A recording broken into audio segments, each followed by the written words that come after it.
नमस्कार। रायसीना रिपोर्ट्स में आपका स्वागत है। मेरा नाम है राजेश आहूजा। आज के अंक में हम बात करेंगे गोवा की, और गोवा के बारे में बातचीत के लिए हमारे साथ मौजूद हैं दो वरिष्ठ पत्रकार, अजय ठाकुर जो गोवा से हमारे साथ जुड़े हैं, और औरंगजेब नक्शबंदी। सबसे पहले हम जाएंगे अजय के पास। अजय, गोवा में विपक्षी एकता का सूचकांक जो है वो थोड़ा सा ऊपर जा रहा है, आपस में मेल मिलाप की बात चल रही है। क्या किस्सा है, पूरी बात बताएंगे हमें? वैशी, सबसे पहले तो ये है कि ये बहुत ही अ, एक तरफ से ही बात हो रही है। टीएमसी कह रहा है, कुछ हम लोग गोवा से बाहर से सुन रहे हैं कि शायद एनसीपी, शरद पवार जी कुछ कह रहे हैं, कुछ गठबंधन की बात हो रही है। यहाँ पे जहां तक कांग्रेस का सवाल है, कांग्रेस ने कंफर्म किया है कि उनकी किसी के साथ अभी तक ना ही किसी का प्रपोजल आया है, ना बातें हो रही है। कांग्रेस अभी तक अपनी 2 लिस्ट उसने ऑलरेडी जारी कर दिया है, और दूसरे लिस्ट के साथ उसने ये भी कहा है कि उसके जो अलायंस पार्टनर है गोवा फॉरवर्ड, उसको वो 2 सीट अभी तक फिलहाल दी के रखी है। इसके अलावा उनकी तीसरी लिस्ट या चौथे लिस्ट जो कुछ भी है उस पे वो काम कर रहे हैं, सारे कैंडिडेट्स पे वो बातें चल रही है। कोई भी फॉर्मली अभी तक टीएमसी की तरफ से कुछ भी नहीं आया है कांग्रेस के पास, ये कंफर्म हम लोग कर सकते हैं। एनसीपी के महुआ मोइत्रा साथ का, अजय, महुआ मोइत्रा का बयान आया जिसमें उन्होंने कहा कि हम सबको मिलकर चुनाव लड़ना चाहिए। हालांकि टीएमसी जिस तरीके से पहले बिहेव कर रही थी उसमें तो वो कह रहे थे कि हम ही क्या कहते हैं सबसे आगे हैं, तो हमें क्यों गठबंधन करने की जरूरत है, लेकिन उन्होंने अपना रुख चेंज किया। लेकिन आप कह रहे हैं कि कोई फॉर्मल आपकी तरफ से टीएमसी की तरफ से कांग्रेस का कोई फॉर्मल न्योता नहीं आया? बिल्कुल, कोई अभी तक फल न्योता नहीं आया है। और ऐसा है कि ऑलरेडी कांग्रेस जो है वो जैसे मैंने कहा कि ऑलरेडी 2 लिस्ट मैंने जारी कर चुकी है, और वो बाकी लिस्ट पे भी वो काम कर रही है। और अभी जस्ट मैं आपसे जो बात कर रहा हूँ उससे जस्ट घंटे भर पहले एक कांग्रेस की एक ब्लॉक कलंगूट है, जहाँ के 3-4 वरिष्ठ नेता हैं जो सबके सब एस्पायरेंट थे। वो लोग सबके सब जो है वो उन्होंने कांग्रेस से कल रिजाइन किया था, और वो सब सारे के सारे छोड़ के अब यहाँ पे जा रहे हैं, टीएमसी में जा रहे हैं। तो at least on the ground level तो कुछ ऐसा दिख नहीं रहा है कि कोई भी अलायंस या कोएलिशन कुछ भी बात हो रही है। फिलहाल सिर्फ 2 अलायंस है यहाँ पे, एक कांग्रेस और गोवा फॉरवर्ड पार्टी की, और दूसरा टीएमसी और महाराष्ट्रवादी गोबंतक पार्टी की। इसके अलावा कोई भी एटलीस्ट फॉर्मली कोई भी ऑपोजिशन की अलायंस या ऑपोजिशन यूनिटी की कोई भी बात फॉर्मल रूप से हम लोग ने तो देखा नहीं है कुछ भी।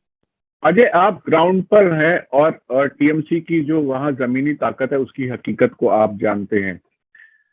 टीएमसी अपने आप में वहां सरकार बनाने की हालत में नहीं है, ये सबको पता है।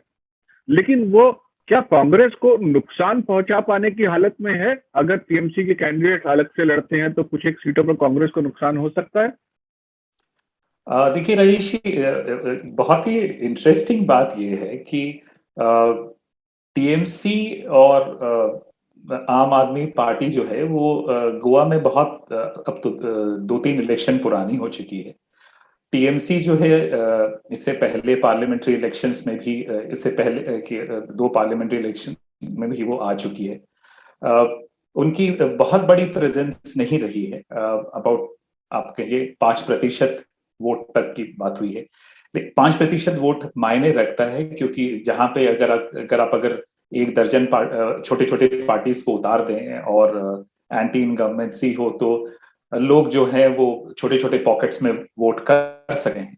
लेकिन एज ऑफ नाउ कुछ ऐसा दिख नहीं रहा है कि टीएमसी से कोई कांग्रेस को खतरा है, या टीएमसी सिर्फ कांग्रेस को ही नहीं, टीएमसी उस हिसाब से कोई एक एम्फैटिक कोई भी यहाँ पे कुछ चीज कर पाएगी।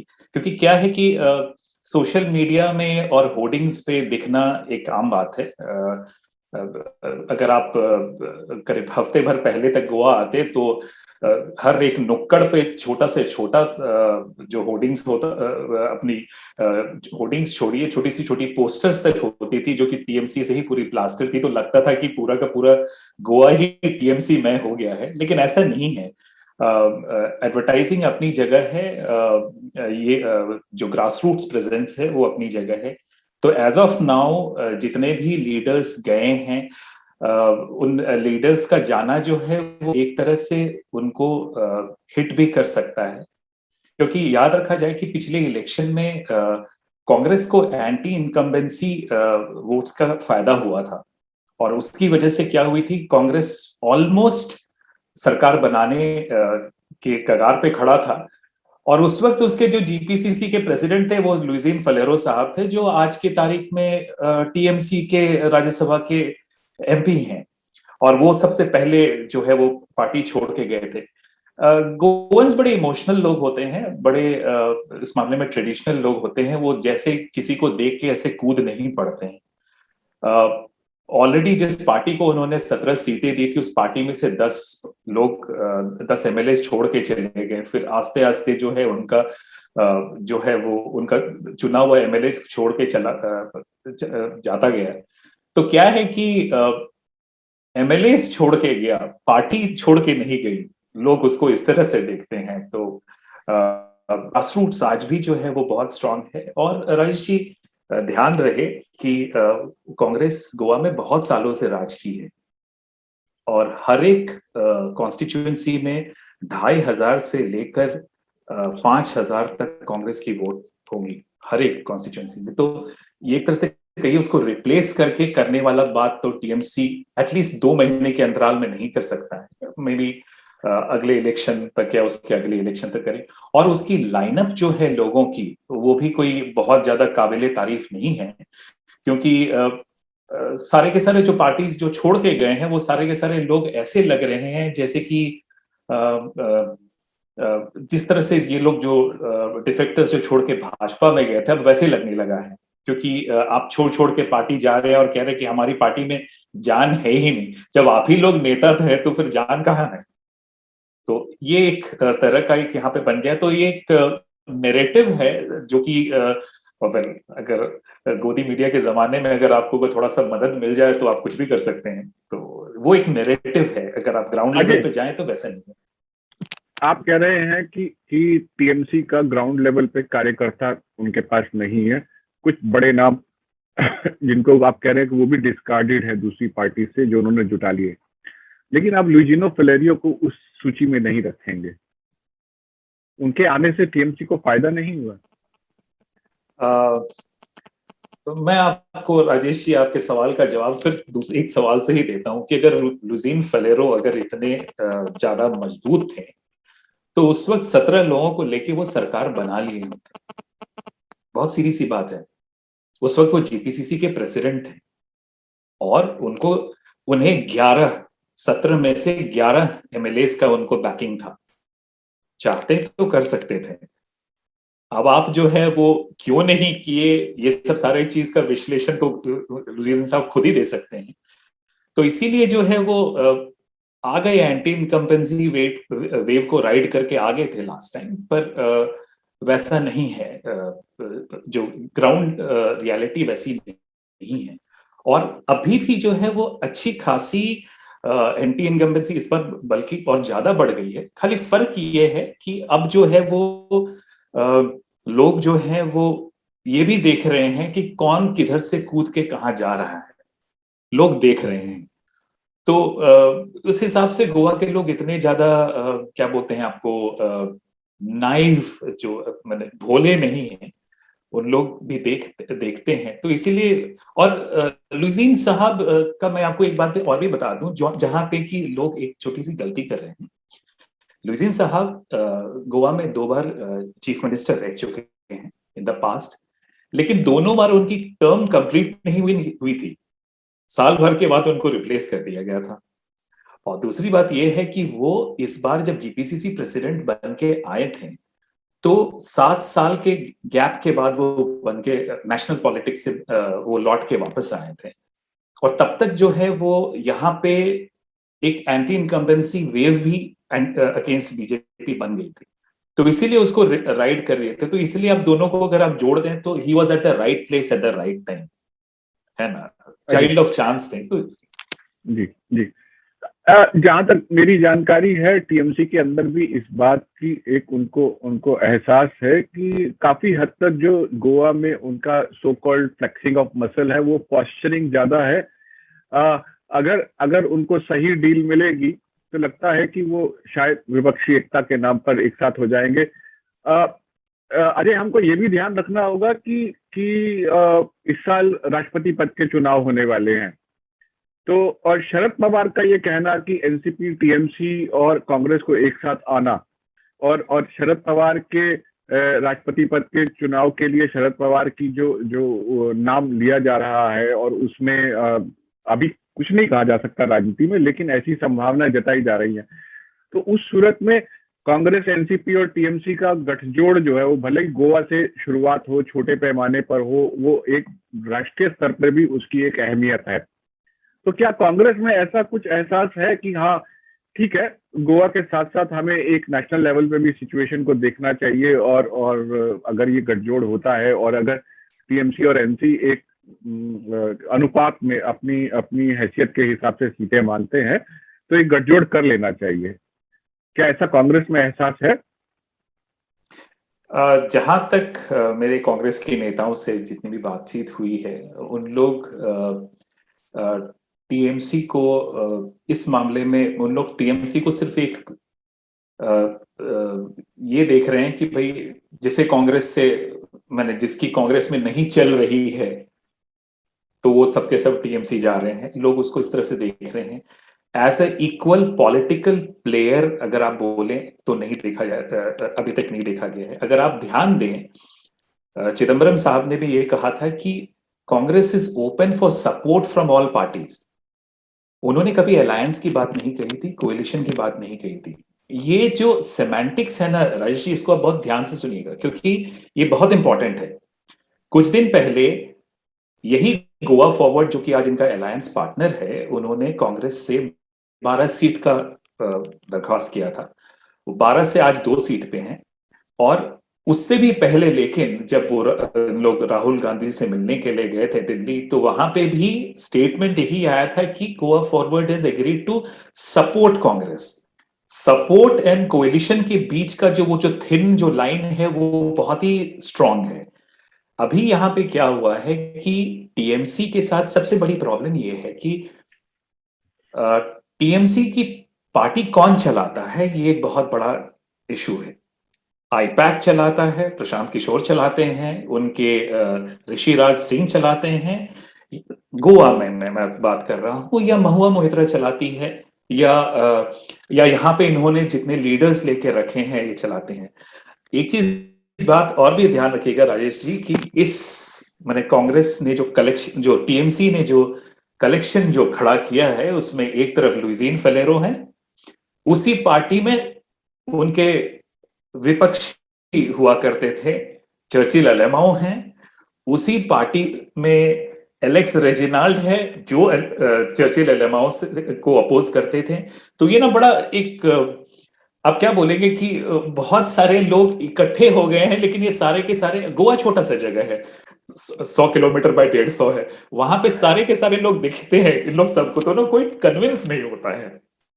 अजय, ये इसको मैं थोड़ा सा एलेबोरेट करना चाहूंगा। जहां तक मेरी जानकारी है, महुआ मोहित्रा जो है वो गोवा में टीएमसी के कैंपेन के लिए इंचार्ज है, डेस्क इंचार्ज हैं। लेकिन लुइजिनो फेलेरियो को टीएमसी में लेकर आए प्रशांत किशोर और डेरेक ओब्रायन। लेकिन डेरेक ओब्रायन और महुआ मोहित्रा के बीच में ताल्लुकात जो है, ऐसा ऐसा दोनों एक ही पार्टी के हैं, लेकिन कोई बहुत अच्छे ताल्लुकात नहीं है, ऐसा लोग कहते हैं। मे बी प्रशांत किशोर और डेरेक ओब्रायन चाहते थे, या डेरेक ओब्रायन चाहते होंगे कि उनके मन में ऐसी तमन्ना रही होगी कि शायद वो गोवा जाएं कैंपेन का इंचार्ज बन के, लेकिन चली गई महुआ मोहित्रा। महुआ मोहित्रा की अपने आप में पार्टी में सिचुएशन जो है वो आज की तारीख में वैसी बहुत अच्छी नहीं है जितनी की बहुत समय पहले थी। और जैसा कि आप ये कह रहे हैं, तो ये खबर गोवा में पहुंची हुई है। कि वहां पे कई सारे लोग जो है कई किस्म की पार्टी के अंदर कई किस्म की बातें कर रहे हैं, ऐसी बात जानकारी वहां पर है गोवा में?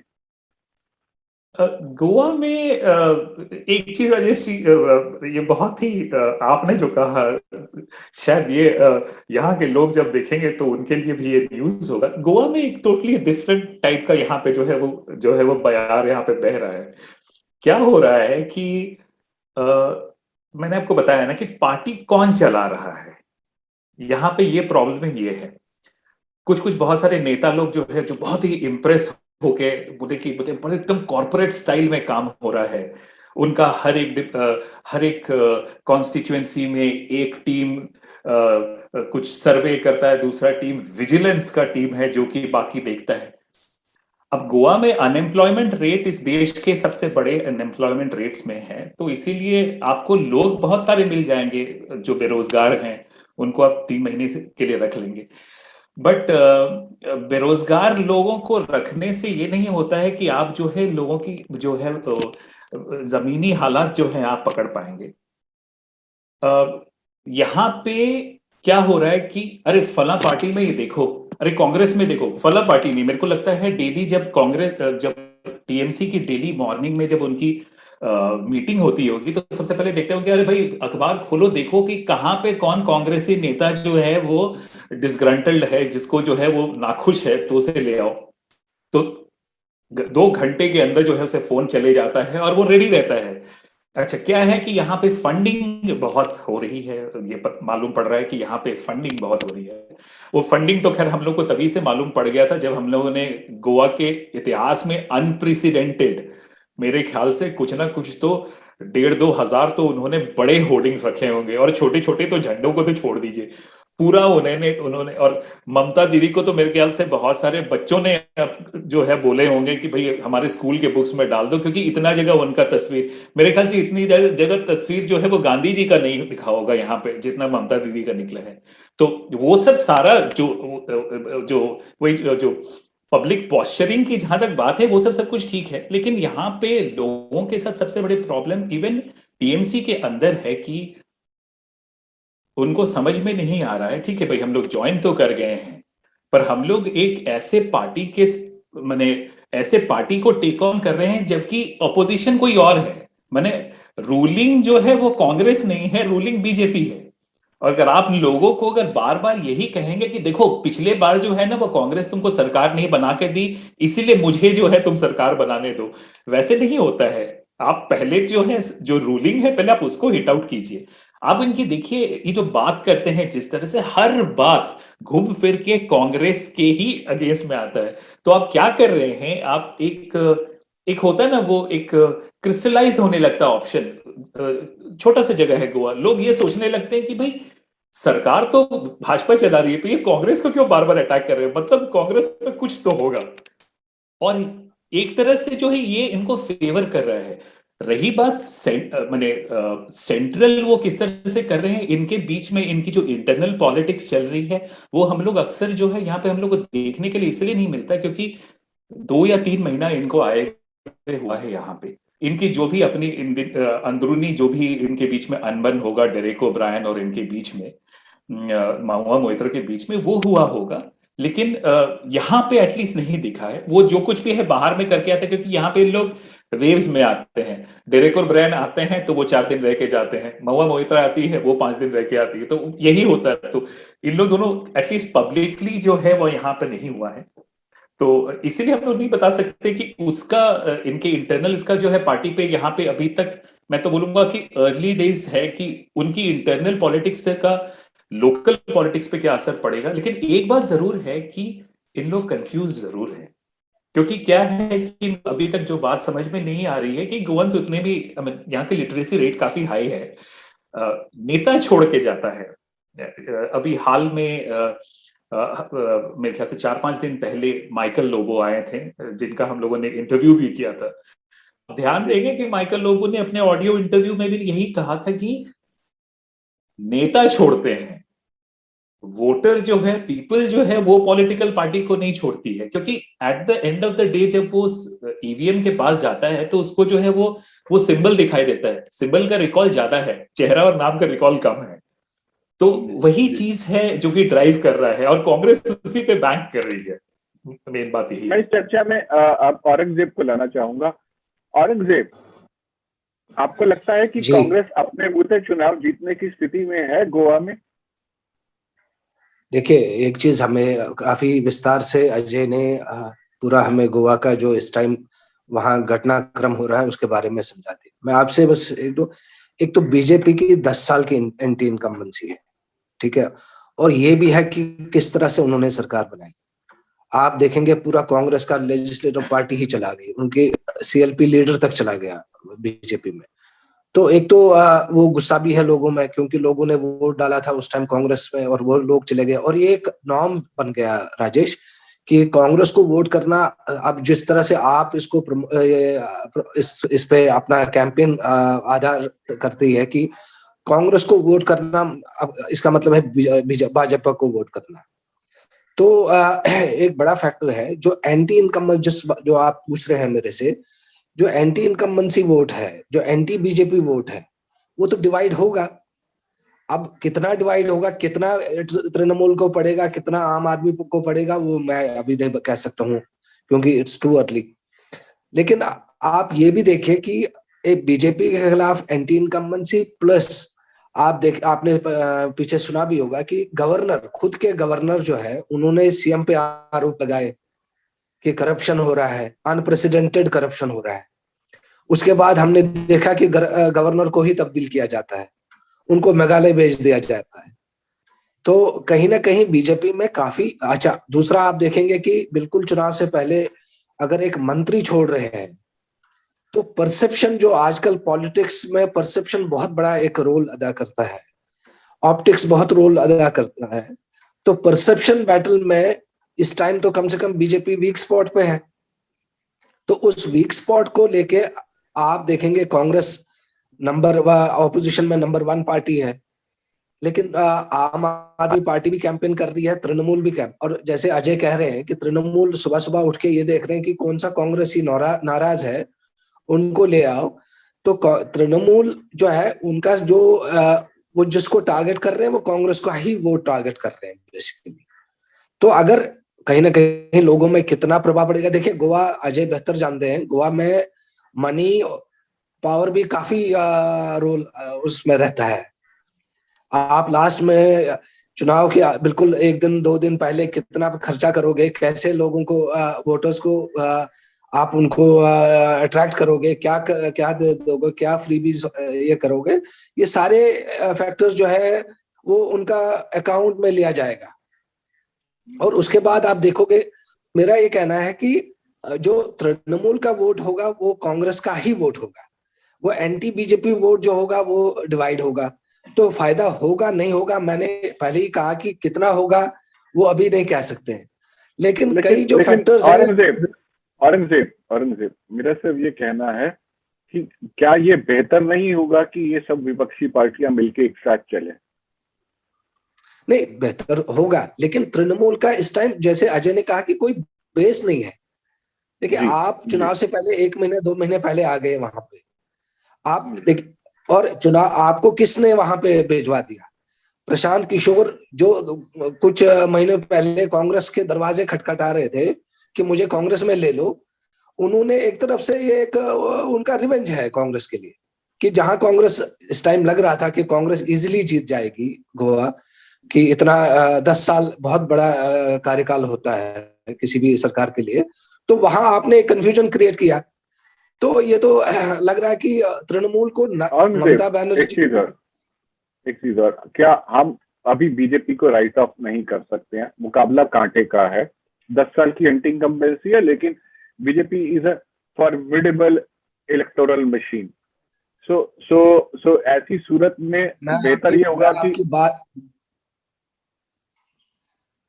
मैं आपकी बात को 100% मानता हूँ। बीजेपी कोई इलेक्शन मामूली तरीके से नहीं लेती है। बीजेपी म्युनिसिपल इलेक्शन नहीं, ऐसे वो बहुत ही जुझारू तरीके से वो इलेक्शन लड़ते हैं। वो कोई भी इलेक्शन ऐसे बिल्कुल उनको नॉन सीरियस वे में नहीं लड़ते हैं। तो हर एक इलेक्शन में वो हर चीज, हर समीकरण को देखते हैं। मैं ये आपकी बात से बिल्कुल इत्तेफाक रखता हूँ। लेकिन मैं इसलिए आपसे कह रहा हूं कि मैं राइट ऑफ नहीं कर रहा हूं, मैं कह रहा हूं कि 10 साल की एंटी इनकम्बेंसी है, जो पहले लग रहा था कि एक काफी तरीके से कांग्रेस के हक में जा सकता है इलेक्शन, क्योंकि कई फैक्टर्स हैं, अजय ने कई बातों का जिक्र किया उसमें, तो वो अब कंफ्यूजन है वहां पे। जी अजय, एक आखिरी सवाल आपसे, फिर हम इस चर्चा को विराम देंगे। मान लीजिए ऐसा टाई अप हो जाता है विपक्षी एकता के बीच में, एनसीपी, कांग्रेस और तृणमूल, और जो ऑलरेडी कांग्रेस के एग्जिस्टिंग एलाई है वो साथ में आके इलेक्शन लड़ते हैं, तो इस सूरत में आम आदमी पार्टी की क्या सिचुएशन रहेगी? देखिए, जो औरंगजेब जी ने कहा है, मैं उसमें जस्ट एक चीज आपको जस्ट क्विकली ऐड कर देता हूं। इस बार सिर्फ एंटी इनकम्बेंसी ही नहीं है, इस बार एक बहुत बड़ा फैक्टर है मनोहर पर्रिकर नहीं है। गोवा में कांग्रेस की वजूद, भाजपा की वजूद जो है वो सिर्फ और सिर्फ मनोहर पर्रिकर की वजह से रही है, और ये पहला इलेक्शन होगा जो कि उनके बिना लड़ा जाएगा, तो इसीलिए इनका बहुत सारा समीकरण जो है बदलेगा। दूसरी बात यह है कि जो गठबंधन की जहां तक आप बात कर रहे हैं, मैं आपको बताऊं कि आज की तारीख में एनसीपी के पास भी एक भी सीट नहीं है जहां से वो लड़ सकती है, एनसीपी के पास। टीएमसी का भी वही हाल है। आप इंपोर्ट कर लीजिए किसी को, ये बात अलग है, लेकिन आपको सीट मिलेगी या ना मिलेगी, क्योंकि उनका जो जहां से वो मैंने उन्होंने जो इंपोर्ट कर लिया है एनसीपी को, और उसको अब तृणमूल कांग्रेस बना दिया है असेंबली में, वो चर्चिल एलामो जिस सीट से लड़ रहा है उस सीट से जो है आम आदमी पार्टी को जीतने का चांस है। अच्छा, आम आदमी पार्टी की टोटली इस हिसाब से उसकी लाइनअप जो है उसमें इक्का दुक्का सीट है जिसमें कि वो आसानी से वो जो है, क्योंकि क्या है कि वो सब जगह में वोट उनकी क्रिस्टलाइज कर गई है इतने सालों के बाद। तो अगर मुझे पूछे तो इलेक्शन जो है जैसे मैं इस वक्त देख रहा हूं, it's a direct fight between Congress and BJP. आम आदमी पार्टी कुछ जगह जो है वो स्पॉइल स्पोर्ट प्ले करेगी और वो एक दो सीट निकाल लेगी, शायद इक्का दुक्का कहीं पे कोई इंडिपेंडेंट भी आ सकता है, लेकिन मुझे नहीं लगता है इस इलेक्शन में इंडिपेंडेंट्स को इतना श्रेय मिलेगा, क्योंकि लास्ट टाइम के बाद से लोग जो है यहाँ पे थोड़ा सा वेरी हो गए हैं कि वो इंडिपेंडेंट जो है भाजपा ज्वाइन कर जाएगा, तो उस बात का मुझे शक है। तो मैं इस वक्त इलेक्शन को वैसे ही देख रहा हूँ।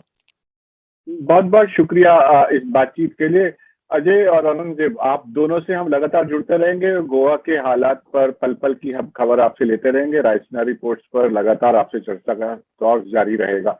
बहुत बहुत शुक्रिया इस बातचीत के लिए। बहुत बहुत धन्यवाद आपका भी। Thank you.